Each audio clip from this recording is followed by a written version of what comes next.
Hola, mi nombre es Mercedes Pérez. El proyecto que voy a exponer a continuación es de carácter documental con título Alteraciones del neurodesarrollo que se podrían detectar precozmente en primer ciclo de educación infantil y su posible intervención. Con respecto a mi justificación y basado en mis revisiones bibliográficas, busco analizar la importancia de los 3 primeros años de vida, ya que sus primeras experiencias educativas, tanto en el entorno familiar como social, como el centro de educación infantil en el que pasan muchas horas, intervienen de forma activa en el desarrollo integral en el desarrollo integral de la persona y en el desarrollo de su personalidad, incluso llegar a influir en la adolescencia y en la madurez. Derivado de la gran cantidad de estímulos que hay en nuestro entorno, de una forma inmediata, más todos aquellos que queremos favorecer o no, y teniendo en cuenta la capacidad, cómo esos estímulos actúan sobre la capacidad del cerebro, una capacidad importante que tiene, que es la plasticidad neuronal, más un ambiente enriquecedor con una gran cantidad de estímulos, una buena cuna de figura de apego, teniendo en cuenta esa figura de apego, cómo es capaz de investigar el niño y aumentar ese número de estímulos, todo esto unido, vamos a intentar desarrollar al máximo las capacidades del niño. Bueno, aquí me he hecho mi croquis porque hay un montón de conceptos que tengo que exponer. Entre ellos tengo conceptos de todo va bien, que es lo que tengo que saber, cuando todo va bien, cuando no va bien o cuando tenemos dudas. Cuando todo va bien, neurodesarrollo, hitos, plasticidad neuronal y el trabajo que se hace desde el centro. Dudas, posibles alteraciones, nunca diagnosticar. Atención temprana, estimulación temprana, signos de alarma, intervención temprana y prevención en etapas posteriores. Y cuando las cosas no van bien, alteraciones de neurodesarrollo. Los objetivos, evidentemente, me basan en todo lo que he dicho anteriormente. Potenciar el máximo de desarrollo de las capacidades del niño, entender la importancia de esos 3 primeros años de vida para su personalidad, conocer algunas alteraciones, reconocer signos de alarma en el propio centro, concienciar de que los síntomas se dan nada más nacer, preparar a las familias tanto desde un punto de vista de la intervención como el conocimiento y identificar la posible derivación a especialistas o del centro y prevenir en todos los ámbitos. Bueno, pues empiezo con el análisis general de la obra, plasticidad neuronal. La plasticidad neuronal es una capacidad que tiene el cerebro de adaptar su actividad, cambiar su forma, otorgando una propiedad muy importante a las neuronas que es regenerarse, aumentando las conexiones neuronales y de esta forma pueden cambiar su función y su anatomía. Esta propiedad se tiene prácticamente desde el tercer mes de embarazo hasta el resto de la vida. Lo que ocurre que los 3 primeros años de vida son con mayor intensidad. Del 0 a 3 años es con mayor intensidad y luego de 3 a 6 va disminuyendo, que también es grande, pero menos. Claro, para que se produzca esta plasticidad neuronal es necesario que el niño esté expuesto a la gran cantidad de estímulos y experiencias. Por ejemplo, a los 3 años tiene unas 10.000 sinapsis por neurona y tiene que haber un entrenamiento repetitivo, ya que con una sola vez que reciben el estímulo no se consigue un circuito estable o un aprendizaje estable. Bueno, en esta imagen lo que tengo puesto es que antes de nacer hay conexiones neuronales propias de la genética, de los estímulos internos, y luego una vez que nacen van aumentando esas conexiones neuronales debido a la capacidad del cerebro que tiene y es en función a los estímulos que se reciben del exterior. Aquí hay un concepto muy bueno que aunque sea posterior a los 3 años, lo que se llama la poda sináptica. Inhiben circuitos que no se utilizan, desaparecen. Bueno, un niño cuando nace tiene un peso, su cerebro, de 350 gramos y nace con 100.000 millones de neuronas. Esas van a ser de por vida. Al año de nacer pesa el doble el cerebro, 700 gramos. Las neuronas son las mismas. Al tercer año, 900 gramos, las neuronas son las mismas. Y cuando llega a los 6 años, el cerebro tiene el tamaño del adulto, 1.340 gramos aproximadamente. Las neuronas son las mismas. ¿En qué diferencia ese tamaño, esa gran masa o peso del cerebro? Pues en la gran cantidad de conexiones neuronales que se producen cuando el niño interactúa o se relaciona con el exterior, recibiendo estímulos. Estas serían las conexiones neuronales. Esta neurona tiene la capacidad de regenerarse, que sería cada una de estas conexiones neuronales. Cuantos más estímulos recibe del exterior o del interior, más conexiones neuronales hay, y si no, sea más pobre. Este es un caso que quiero mencionar para que vean que la plasticidad neuronal sigue estando a lo largo de toda la vida. Es decir, si una neurona o un conjunto de neuronas muere, esa función desaparece. pero debido a la plasticidad neuronal que tienen las neuronas, tienen capacidad para regenerarse, adquirir esa función en las neuronas que todavía están vivas. Claro, esa función se adquiere si se dan los estímulos correspondientes a esa función y de forma repetitiva. Para terminar, aquí tenemos la neurona. Estas serían las ramificaciones o conexiones neuronales que se producen con las sinapsis y esto se estabiliza a través de la mielina. Esta mielina lo que hace es estabilizar el aprendizaje o estabilizar el circuito. Si se estabiliza el circuito, se produce un aprendizaje. Entonces, esto va a depender de que van a ser mejores o más debilitadas en función a los estímulos que reciba del exterior. Concepto de neurodesarrollo. Es un proceso completamente dinámico, continuo, que se produce en relación que hay entre el niño y el entorno que le rodea, de los estímulos que reciben, consiguiendo así la maduración de las funciones cerebrales y por tanto su personalidad. Hay dos periodos muy importantes dentro de este neurodesarrollo, que es el periodo crítico, que es una ventanita que se abre en el tiempo de muy poco espacio, muy poco tiempo, en el que se abre para recibir un estímulo y conseguir esa habilidad, de tal forma que si en ese momento no se consigue, no se le da ese estímulo, el niño no va a adquirir la habilidad y por consiguiente, si no adquiere la habilidad, puede quedar comprometido su futuro. Periodo sensible. Tiempo largo para conseguir las habilidades. Por ejemplo, sería otra ventanita más larga en el tiempo y adquiere una habilidad. Y esto es a lo largo de toda la vida. Por ejemplo, la presión que hace un grupo en la adolescencia. Etapas como tal no se puede considerar porque es un proceso continuo, pero sí que es verdad que lo hemos separado en 3 etapas en función de la habilidad que se adquiere, habilidad o característica. Por ejemplo, durante el embarazo la característica importante es el desarrollo estructural o anatómico, con lo cual aquí pues, se puede detectar alteración estructural. En la que nos interesa a nosotros, que es de 0 a 3 años, la habilidad importante que se adquiere es la motora, con lo cual aquí ya no es la única, pero hay muchas más, pero muchas están asociadas al movimiento. Se detecta parálisis cerebral infantil, allá empieza a haber retraso del lenguaje y retraso de la interacción social. De 3 en adelante hasta los 10 años, aquí la habilidad es el lenguaje principalmente. Las patologías ya se empiezan a diagnosticar, TEA, TDAH, TEL, y aquí ya es cuando se empieza a prevenir y alertar. Nosotros lo que tenemos que hacer es pasar esto aquí, la prevención, y el alertarnos va a ser aquí. Otro concepto, indicadores del desarrollo, pues es como la propia palabra indica, indicadores, destrezas, habilidades esperables propias de la edad. Coincide con la ventanita esa que se abre, que es el periodo crítico. Lo he hecho en 3 desarrollos diferentes, psicomotor-autonomía personal, entorno físico y social y comunicación y lenguaje. Evidentemente, todos los papás, las mamás y el centro de educación infantil tienen que ser conocedores de estas etapas y de saber que los niños tienen un desarrollo evolutivo totalmente diferente. Cada uno sigue su desarrollo evolutivo que va a depender de su entorno más inmediato y de su genética. ¿Y por qué tenemos que saber esto? ¿Y se tiene que saber todo esto? Pues para cuando adecuar la actuación a cada desarrollo evolutivo de cada niño. Atención temprana serían todas aquellas actuaciones que se realizan con niños de 0 a 6 años y sus familias para detectar precozmente alguna posible alteración o el riesgo de padecerla y prevenir las futuras secuelas que se puedan dar en un futuro.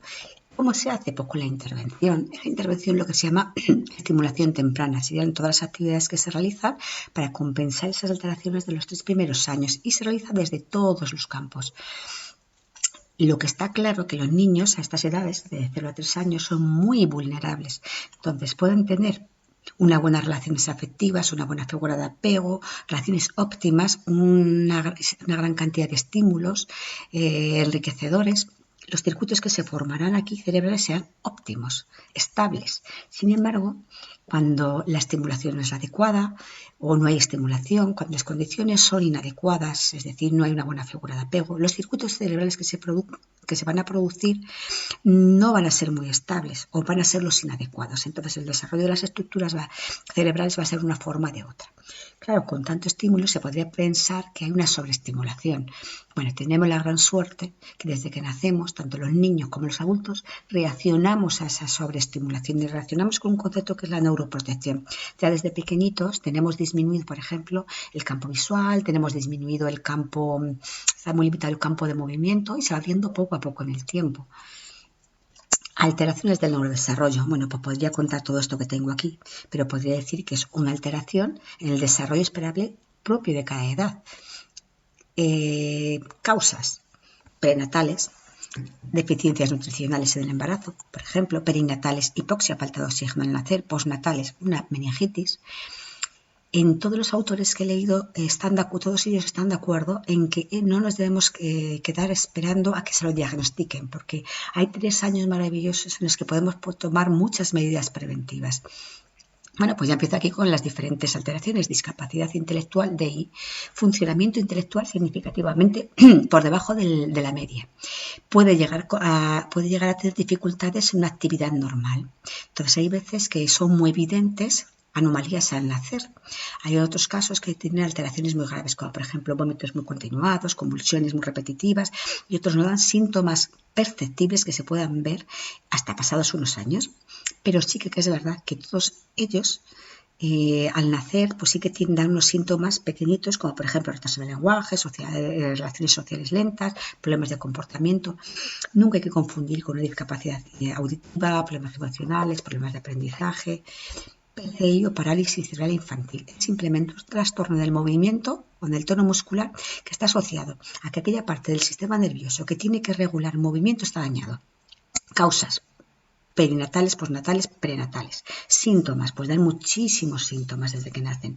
Por ejemplo, caminan de lado, se mueven de lado, temblores, movimientos repetitivos, hipertonía, hipotonía, dificultad en el habla, tardan en conseguir los hitos.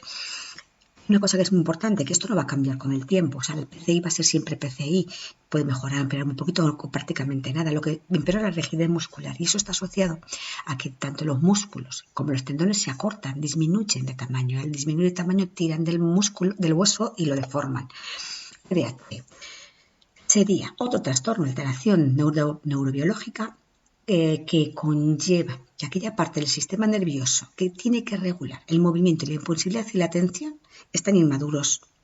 Está presente toda la vida. Nos encontramos con unos problemas que realmente se diagnostican a partir de los 6-7 años debido a que es cuando en el centro escolar se necesita mayor autocontrol y mayor paciencia. Y luego, añadido, aunque la mayoría de los niños de 0 a 3 años suelen dar síntomas de TDAH, siendo normales porque entra a formar parte del desarrollo normal de la persona, sí que es verdad que luego los niños que no son TDAH siguen su curso normal.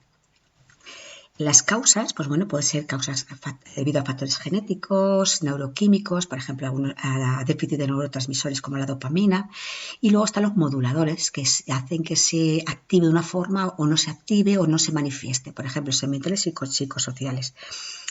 Lo que está claro que los papás, todos los papás dicen que una vez que se ha diagnosticado a su niño que tiene TDAH, todos están de acuerdo en que los primeros años de vida daban los mismos síntomas. Aquí dejo alguno. Por eso es muy importante que se actúe antes, porque la probabilidad de que sigan todos estos síntomas a lo largo de la vida es muy alta.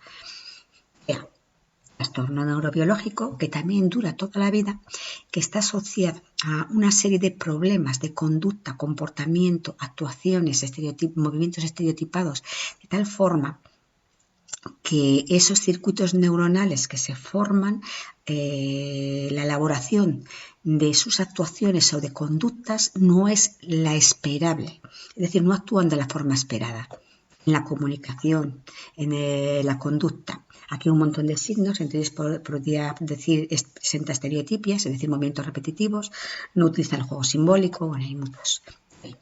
Trastorno específico del desarrollo del lenguaje. Es una alteración en el desarrollo del lenguaje, tanto en la comprensión como en la expresión o los dos a la vez, y no está asociada a ningún otro tipo de alteración.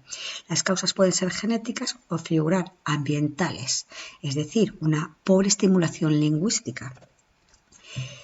Aquí dejo algunos hitos de alarma, por ejemplo, cuando a los 2 años dicen nada más que papá y mamá, o a los 2 años y medio no son capaces de formar una frase con 2 palabras, o la mece.